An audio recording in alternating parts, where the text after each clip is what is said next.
پاکستان کا دارالخلافہ ہوتا تھا، اب اسے صرف پاکستان کا داراللفافہ سمجھا جاتا ہے۔ آپ یونس دھاگا صاحب کا وہ دیکھ لیجئے جو انہوں نے کہا ہے کہ کتنا ریونیو حاصل ہوتا ہے اور اس کا کتنے % آپ چیزوں پہ لگا رہے ہیں۔ یہ بات درست ہے عامر ضیاء صاحب کی کہ سب سے بڑی ذمہ دار پیپلز پارٹی ہے، ایم کیو ایم ہے، پاکستان تحریک انصاف 4 سال حکومت میں رہی ہے۔ اب معاملہ کیا ہے؟ معاملہ یہ ہے کہ اس شہر کے اندر 20 ایجنسیاں ہیں۔ ڈی ایچ اے کے اندر اگر کوئی معاملہ ہوا، کیا وہاں کی سڑکوں کے اوپر پانی نہیں کھڑا ہوا تھا؟ لوگوں کے گھروں کے اندر ان کے واٹر ٹینک تباہ ہو گئے، نہ بجلی ہے نہ پانی ہے۔ اس کا ذمہ دار کون؟ کراچی کا میئر ہے؟ کنٹونمنٹ ایریا کا جو ذمہ دار ہے وہ کراچی کا میئر ہے؟ نہیں، ایسا نہیں ہے، ان کی اپنی ایڈمنسٹریشن ہے، یہ پر نہیں مار سکتے۔ گلستان جوہر کا علاقہ آتا ہے، وہاں فیصل کنٹونمنٹ آ جاتی ہے، آپ اچھی طریقے سے جانتے ہیں۔ کہیں اور جاتے ہیں، کوئی اور وہاں کنٹونمنٹ میئر آ کا عمل جاتی دخل ہے، نہیں ہے، کوئی عمل دخل نہیں ہے۔ اچھا پھر آپ نکلے تو آپ آ جائیں جی یہ جو وہ بنا دی تھی انہوں نے پاکستان پیپلز پارٹی نے دیہی کونسل، جس میں سلمان مراد صاحب، فواد صاحب اس کا نام شاید جانتے ہو، یونین کونسل جو کراچی کی تھی، وہ اس کے انچارج وہ تھے، 60-70% علاقہ ان کے پاس تھا۔ ہر ایک جو ہے وہ صرف اپنی چیزوں کو اتھارٹی لینے کے لیے تیار ہے، کام کرنے کے لیے کوئی تیار نہیں ہے۔ بیچارے چند پولیٹیشین جو ہے نا وہ پھر آگے رگڑے جاتے ہیں، اور وہ بیچارے اس وجہ سے کہ سارا ملبہ ان کے اوپر گرتا ہے۔ لیکن عثمان صاحب سب ذمہ دار ہیں، چاہے ایم کیو ایم ہو چاہے پیپلز پارٹی ہو، اور سب سے مظلوم جو ہے وہ اس شہر کراچی کا ہے۔ بڑی تعداد میں یہاں نقل مکانی ہو رہی ہے، خیبر پختونخوا سے لوگ آ رہے ہیں، اندرون سندھ سے لوگ آ رہے ہیں، جہاں جس کا دل چاہتا ہے بس جاتے ہیں، جہاں جس کا قبضہ ہوتا ہے وہ وہاں پہ ناجائز تجاوزات کر دیتا ہے۔ جب ایم کیو ایم کے پاس اختیار تھا، اس نے شہر کے اندر چائنا کٹنگ کی، شہر کے جو سببز تھے وہاں پاکستان پیپلز پارٹی کی پیٹرنائزیشن کے اندر جو ہے وہ لوگوں کی زمینوں کے اوپر قبضے ہوئے۔ اس شہر کے اندر سینکڑوں گوٹھ بسا دیے گئے، اس شہر کے اندر سینکڑوں کچی آبادیاں بنا دی گئی، اس شہر کے نہ کسی نے نالے چھوڑے، نہ کسی نے برجز کے نیچے جو ہے دکانیں بنا دی۔ کون سی چیز ہے جس کے اندر چیزیں ٹھیک ہیں؟ یہ شہر جو 2.5 کروڑ جس کی آبادی ابھی تک آپ تعین نہ کر سکے ہو، جس کا ماسٹر پلان نہیں ہے عثمان بھائی، اتنا بڑا شہر ہے، آپ پوچھیں کسی سے کراچی کا کوئی ماسٹر پلان ہے؟ اچانک سے اٹھتے ہیں۔ اور جو فوٹو سیشن کی بات کی عامر ضیاء صاحب نے، میں بتاؤں کون ہے جو فوٹو سیشن میں پیچھے ہے؟ رینجرز والے جہاں کھڑے ہوتے ہیں وہ فوٹو سیشن کراتے ہیں، جہاں فوجی کھڑے ہوتے ہیں وہ فوٹو سیشن کراتے ہیں، ٹریفک پولیس والے بھی اب کسی سے پیچھے نہیں ہیں، وہ فوٹو سیشن کراتے ہیں۔ حلیم عادل شیخ صاحب ہوں، ایم کیو ایم والے ہوں، اور کچھ نہیں ہوتا، سارے ہی ہیں، لیکن عوام کے لیے کوئی نہیں سوچتا۔ اصل میں تو جو ہے وہ جھاڑو سے پانی نکال رہے ہوتے ہیں۔ عوام پس رہے ہیں، اس شہر کے اندر جو ہے عوام پس نہ رہے ہیں، روڈ تو اس ہے، لیے نہ تعلیم ہے، نہ ٹرانسپورٹ ہے، نہ صحت ہے۔ اس شہر کے لوگوں کو ہر طریقے کے ساتھ آپ جو ہے وہ دبا رہے، اور اس کے نتیجے کے اندر اب تو عوام کو ہی فیصلہ کرنا ہے نا جی ان چیزوں کا۔ اگر وہ بہتری چاہتے ہیں تو 24 جولائی کو ان کے پاس موقع ہے، تو ایسی قیادت کا انتخاب کریں جو ان کے مسائل حل کریں۔ بہت شکریہ تمام مہمانوں کا، انہوں نے ہمیں جوائن کیا۔ یہاں بریک لیتے ہیں، بریک کے بعد آئیں گے تو ذکر کریں گے یوم شہدائے کشمیر، اور معزز مہمانان ہمارے ساتھ ہوں۔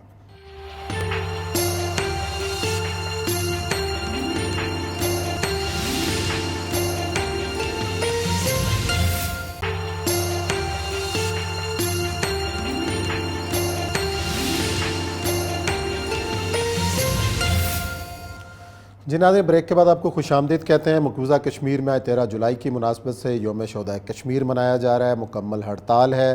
اس روز 1931 میں کہ ڈوگرا فوج کے ہاتھوں 22 مسلمان اذان کو مکمل کرتے ہوئے گولیاں لگنے سے شہید ہوئے۔ آج پوری دنیا میں جہاں جہاں کشمیری عوام مقیم ہیں اس دن کو منا رہے ہیں۔ ہمیں جوائن کیا ہے تحریک حریت کشمیر کے اہم رہنما جناب غلام محمد صفی صاحب نے، انہی سے گفتگو کا آغاز کرتے ہیں۔ السلام علیکم صفی صاحب۔ وعلیکم السلام ورحمۃ اللہ۔ صفی صاحب، کشمیر کے عوام تو مسلسل قربانیاں دیتے چلے آ رہے ہیں، 1931 سے سلسلہ شروع ہوا، اس سے پہلے بھی یہ معاملات چل رہے ہیں، اور آج تک کشمیری عوام جو ہیں وہ بھارتی جابرانہ قبضے کے خلاف اپنی جدوجہد جاری رکھے ہوئے ہیں۔ یہ جو یوم شہدائے کشمیر کا پیغام کیا ہے، اور آج کے دن کی مناسبت سے اس وقت مقبوضہ وادی کے اندر صورتحال کیا ہے، ذرا بتائیے گا ہمیں۔ دیکھیں، بنیادی طور پر 1846 میں ایک بیان نامہ امرتسر ہوا تھا، جس کے تحت کشمیریوں کو بھیڑ بکریوں کی طرح بیچا گیا تھا۔ اس وقت سے ریاست جموں و کشمیر اس صورتحال سے دوچار ہے۔ کبھی سکھ حکمرانوں نے اور کبھی ڈوگرا حکمرانوں نے جموں و کشمیر کے عوام کی زندگی کو اجیرن بنایا۔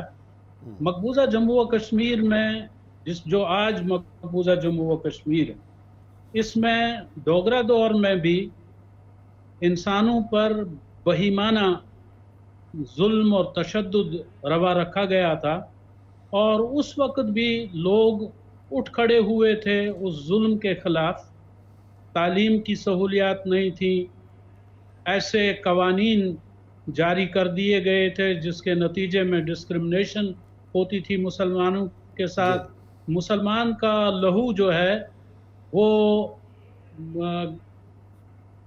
کوئی قیمت نہیں تھی اس کی. یعنی اگر ایک مسلمان مارا جائے، اس کے مقابلے میں ایک غیر مسلم مارا جائے، مسلمان کی جان کی کوئی قیمت نہیں.